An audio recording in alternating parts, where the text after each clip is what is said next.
माननीय श्री राहुल गांधी महासचिव एवं कांग्रेस के सबसे बड़े नेताजी से हमारा आग्रह है, जो भारत निर्वाचन आयोग के अध्यक्ष सुनील अरोड़ा साहब ने एक आदेश दिए हैं, जो बिहार विधानसभा के चुनाव में 65 वर्ष से अधिक और कोरोना महामारी से पीड़ित व्यक्ति बैलेट पेपर का प्रयोग करेंगे। बिहार निर्वाचन आयोग के अध्यक्ष ने भी चुनाव मतदान से संबंधित सभी कर्मी को बैलेट पेपर का प्रयोग करने का आदेश दिया है। मैं यहाँ आपको सूचना दे रहा हूँ, यह केंद्र सरकार के निर्वाचन आयोग के अध्यक्ष ने किस परिस्थिति में संविधान के यह न्यायोचित निर्णय है या कैसे आदेश दे दिया है, जबकि संविधान में भी आज तक इसका संशोधन नहीं किया गया है और निर्वाचन आयोग को यह अधिकार है भी नहीं कि है या नहीं, यह आप उनसे पूछ सकते हैं। जो आपने किस परिस्थिति में एक ही विधानसभा के क्षेत्र में ईवीएम और बैलेट पेपर का प्रयोग करने का आदेश दिए हैं। बिहार विधानसभा का चुनाव में ईवीएम और बैलेट पेपर का प्रयोग करने का आदेश माननीय निर्वाचन आयोग नई दिल्ली सुनील अरोड़ा साहब ने दिया है। यह किस परिस्थिति में दिया है, निर्वाचन आयोग बिहार ने भी चुनाव में से संबंधित सभी कर्मी पदाधिकारी को बैलेट पेपर का प्रयोग करने का दिया गया है।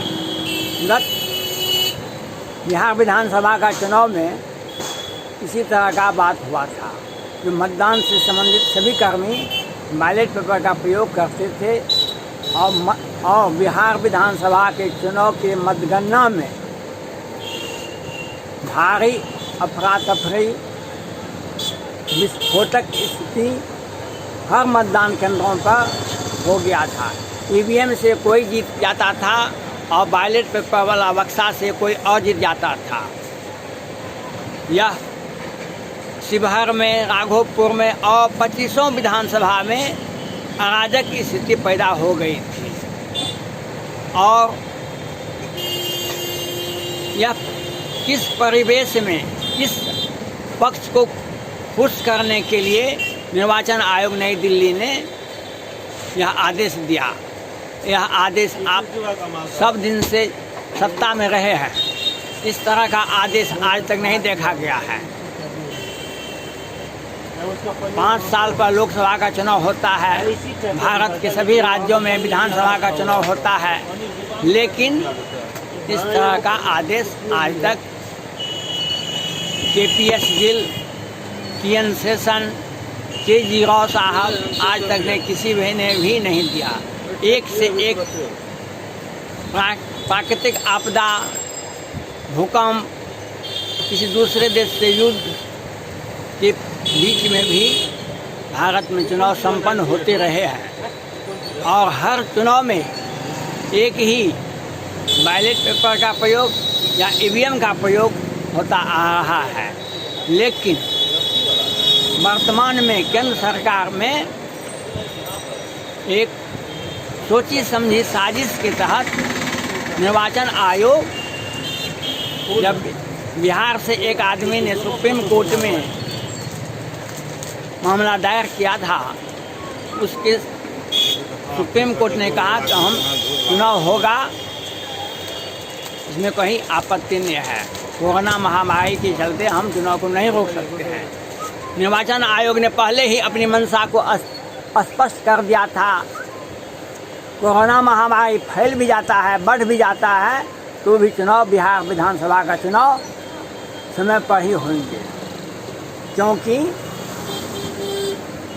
नवंबर के अंतिम में सप्ताह में बिहार सरकार का कार्यकाल समाप्त हो रहा है और चुनाव हो रहा है। नामांकन जारी है बिहार विधानसभा में। लेकिन इस महामारी कोरोना के बीच में भी चुनाव हो रहा है, इसमें कोई आपत्ति नहीं है। लेकिन एक ही बूथ पर, एक ही मतदान केंद्र पर ईवीएम भी रहेगा और बैलेट पेपर वाला बक्सा भी रहेगा। यह संविधान में कहीं संशोधन नहीं लगता है, किया गया है, और नहीं अध्यादेश लाया गया है। किस परिस्थिति में क्या बिहार भाजपा और जदयू की सरकार को, सत्ता पक्ष को लाभ पहुंचाने के लिए यह निर्णय सुनील अरोड़ा जो निर्वाचन आयोग के अध्यक्ष हैं, सोच समझ के ऐसा आदेश दिए हैं।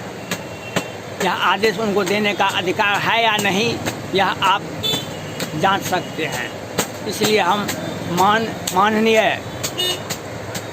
राहुल गांधी जिसे यह अपील करता हूँ वो आप निर्वाचन आयोग के आदेश को देखें और उनसे पूछा जाए तो किस परिस्थिति में किसे लाभ देने के लिए वह ऐसा आदेश दिए हैं। जनता में जो भ्रम की स्थिति पैदा हो रही है, यह भ्रम दूर होना चाहिए। निर्वाचन आयोग किस परिस्थिति में किसे लाभ देने के लिए ऐसा निर्णय किया है।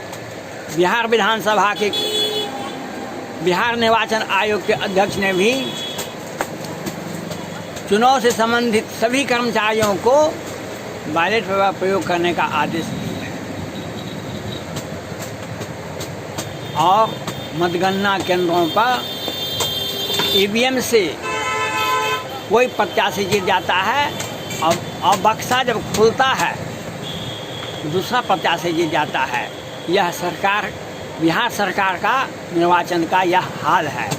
और विगत विधानसभा चुनाव के समय यह देखा गया कितना मतगणना केंद्रों पर कितना अराजक की स्थिति पैदा हो गया था। और इसलिए हम आपसे यह अपील करते हैं, आप इस निर्वाचन आयोग नई दिल्ली के निर्णय को, बिहार निर्वाचन आयोग के निर्णय को, आदेश को आप पूछें। आप विपक्ष के भी नेता हैं और कांग्रेस, आप सब दिन से सत्ता में रहे हैं और आप इन्हें पूछा जाए कि किस परिस्थिति में किसे लाभ देने के लिए यह व्यवस्था संविधान के आत्मा के विरुद्ध है और कोई ऐसा अध्यादेश भी नहीं लाया गया है।